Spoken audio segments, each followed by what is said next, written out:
E olha, ele vai responder a 2 processos no Supremo. Hoje, Exato. o ministro Luiz Fux diz que em 6 meses leva o assunto para o plenário. Exatamente, era a notícia que eu abri aqui, que o Binha estava me comunicando, saiu no Antagonista, e essas 2 ações deverão ser julgadas pela primeira turma do STF. O estopim é o mesmo, a declaração do presidenciável em 2014 de que não estupraria a petista Maria do Rosário porque ela não merecia. Uma ação é da deputada, outra do MPF. Aspas, são 2 ações penais, uma privada, outra pública. Uma está mais adiantada que a outra, então o ideal é julgar junto porque os fatos são os mesmos, a categorização é que ficou diferente, declarou o ministro Luiz Fux. Eu lembrei esse caso aqui ontem, porque o Bolsonaro também veio à pauta, de que o Bolsonaro estava discutindo com a Maria do Rosário sobre a redução da maioridade penal, o caso Champin, aquele estuprador criminoso que estuprou uma mulher, ajudou a matar o namorado dela também, aquele casal que foi vitimado por esse grupo criminoso, na verdade, do qual o Champinha fazia parte, e aí no meio daquela discussão ali no salão do Congresso Nacional, Maria do Rosário chamou o Jair Bolsonaro de estuprador, ele reagiu dizendo que não a estupraria, como é que é a frase mesmo? Porque ela não merecia. Depois ele repetiu essa declaração numa entrevista à imprensa, repetiu essa declaração na tribuna do Congresso Nacional e foi denunciado pela Ela Vieco, então subprocuradora-geral da República, que depois foi flagrada num ato lá em Portugal, um ato petista, pedindo fora Temer antes da delação da JBS. Vila, você tem opinião sobre esse caso?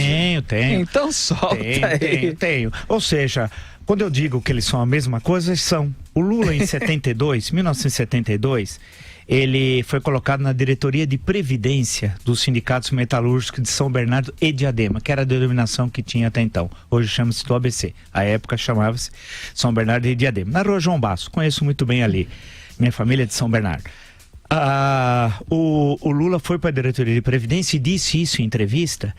Ele disse, abre aspas, palavras do Lula: eu fui para a diretoria para comer as viuvinhas, porque as viúvas vinham solicitar a intermediação do sindicato para ver a questão de aposentadoria, etc. tal. O Bolsonaro, que é igual ao Lula, disse assim, olha, lembra a história do apartamento? Eu pôr apartamento para comer gente. Só que agora, nessa debate com essa senhora, que é extremista do PT também, uma picareta chamada Maria do Rosário, que é picareta, ele mostrou bem quem eles são. Ela acusa ele de estuprador, que não é o caso, né? E ele responde na mesma moeda. Só a mesma coisa, né? Diz, eu não te estupro. Olha o baixo nível. Depois diz que ama a família. Pô, tem 3 mulheres. Casou 3 vezes. Como mulheres? E ainda tem outro filho que é de um casamento não formalizado. Pô, cara, não mente pra nós. Eu defendo a família. Defende a família. Por isso que tem tantas famílias. Tem tantos filhos, inclusive um que é com uma outra moça, uma outra senhora, tal. Então, não seja hipócrita. Então, Lula é hipócrita. Bolsonaro é hipócrita. São faces da mesma moeda. E eu peguei a questão da mulher, hein? Veja como eles agiram da mesma forma. Um dizia que quer comer a viuvinha, o outro dizia que quer comer gente. E no episódio da Maria do Rosário, ela mostrou que ela é hipócrita, Maria do Rosário, acusando ele de estuprador, que não é o caso, e ele usa uma coisa de sarjeta. Por isso que eu falo, eles eram pra estar num botequim, os dois, tomando cachaça, o ovo amarelo, aquela cor da casca amarela, e comendo salsicha estragada. Só iguaizinho. Zé Maria Trindade também tá rindo lá em Brasília. Ô Zé, o Vila lembrou um outro caso e associou aí, que foi a da resposta do Bolsonaro para a repórter da Folha, que o abordou lá em Angra dos Reis, e ele falou que usava o auxílio moradia para comer gente. E teve essa resposta ríspida também para Maria do Rosário. Você acha que isso... tem muita gente que gosta desse temperamento intempestivo do sujeito que reage quando provocado. E tem outras pessoas, evidentemente, que interpretam esse tipo de comportamento como falta de inteligência emocional, como algo prejudicial à imagem dele. Você acha que... qual é a maior parcela do público? Você acha que isso vai ser vantajoso ou prejudicial a ele na campanha? Olha, em política, quando você define o seu lado e faz um discurso, você ganha adeptos, né? E ganha também pessoas que vão te odiar. Então, essa é a vantagem dele. Porque se fosse um político tapinha nas costas e seu pai vai bem e tal, ele teria que ter dinheiro para comprar votos. Isso não é a realidade dele. Olha, professor, só acrescentando mais um dado aí, sim, ele oficializou uma relação com a secretária dele aqui no gabinete. Tinha uma relação ativa, esses gabinetes têm história. O Renan Calheiros que diga e outros, né? E o nosso querido Silvio subiu... Fala, E Zé. a história interessante é que, ao oficializar a relação dele com a secretária, tirou o emprego da coitadinha, porque aí caiu naquela história lá de não pode empregar parentes, né? Então tem toda essa história dele aqui. Mas olha, eu acho que essa candidatura do Bolsonaro, ela é muito estranha. Primeiro, ela não tem um partido, não tem ideia, não tem projetos, né? E tem um monte de eleitor, não estou entendendo. Mas não precisa. É porque a opção, Zé e Felipe, é uma opção irracional, não parte do racionalismo. O que é o racionalismo? Você faz uma reflexão sobre ideias, você tem propostas sobre gestão. Não, é uma ação, inclusive, é meio animalesca ainda, na base do irracionalismo. E quando ele diz essas expressões baixas, o Bolsonaro ou o Lula, não é inteligência emocional, não, é falta de caráter. É outra coisa. Inteligência emocional é uma outra coisa. É falta de caráter.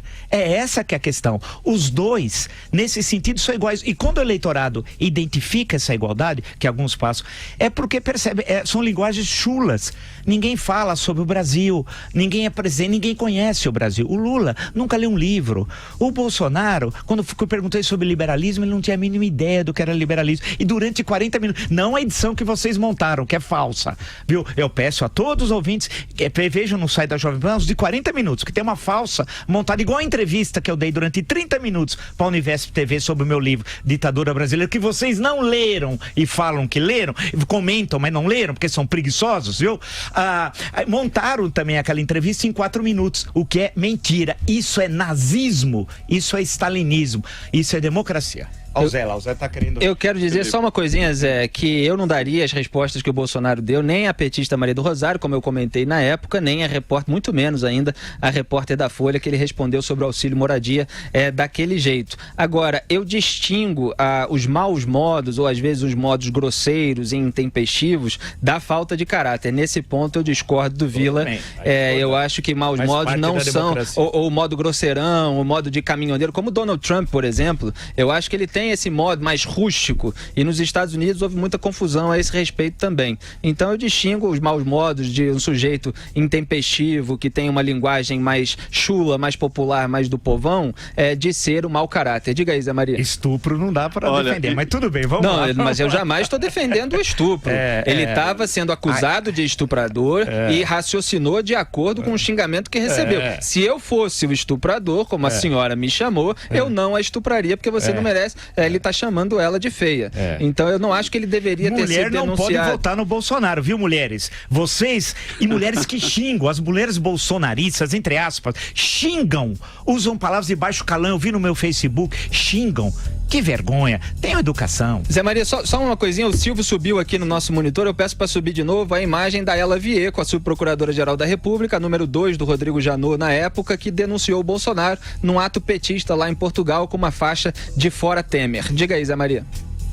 Olha, é o seguinte, primeiro eu queria dizer que o programa tá uma delícia, tá bom demais fazer isso. É uma alegria, Zé, eu adoro. Eu me divirto. Mas aí, descendo aí para a base dessa denúncia, eu acho muito importante, porque o Supremo Tribunal Federal vai julgar, vai decidir e vai discutir a tal imunidade parlamentar e o alcance dela quando se trata de opinião e discurso. Eu acho que este é o centro que deve acontecer no julgamento do Supremo Tribunal Federal. Eu lembro aqui, professor e Felipe, que eu sou do tempo que, quando eu cheguei aqui, existia a imunidade parlamentar. Ela era absoluta, imunidade parlamentar. Com o passar dos tempos, quem inventou a imunidade parlamentar pensou no sujeito que defenderia a sociedade. Por isso, ele teria o direito de chegar em qualquer prisão, de xingar qualquer um e fazer qualquer coisa. Depois descobriram que não, quando um deputado cerrou com a motosserra um desafeto no seu estado, o Delbrano Pascoal. E aí descobriram, não, essa imunidade não pode ser tão ampla. Aí foi diminuindo, aí ficou no seguinte, o Supremo pode processar um parlamentar desde que o Congresso Nacional se reúna e autorize o processo. Só que o Congresso nunca autorizava e essas coisas ficavam... mudaram de novo. Agora restou esta imunidade e o processo pode ser interrompido pelo Congresso, mas ninguém nem tentou fazer, nem teve a ousadia de tentar fazer essa interrupção do processo do Supremo e ficou ainda a imunidade pelo voto e pelas opiniões. e é isso que será julgado. É apenas para trazer aqui esse julgamento do Bolsonaro, a origem e a defesa dele, que é opinião e voto, né? A última imunidade do parlamento. Maravilha, nosso chat está bombando, o YouTube está bombando, passamos de 14 mil assistindo ao vivo ao mesmo tempo, e eu peço que vocês, ouvintes, espectadores desse programa, também ajudem a divulgar os Pingos nos Is todo dia. www.jp.com.br/pingos. Coloque nas suas redes sociais, no Facebook, no Twitter, no Instagram, no Insta Stories, dá para linkar lá, www.jp.com.br/pingos, que é o link mais curto aí para assistir a transmissão ao vivo pelo YouTube. Nós não vamos parar por aí. Nós não vamos parar por aí, presidente. Nós vamos muito mais longe, que esse ano é eleitoral e nossa audiência ainda vai crescer muito.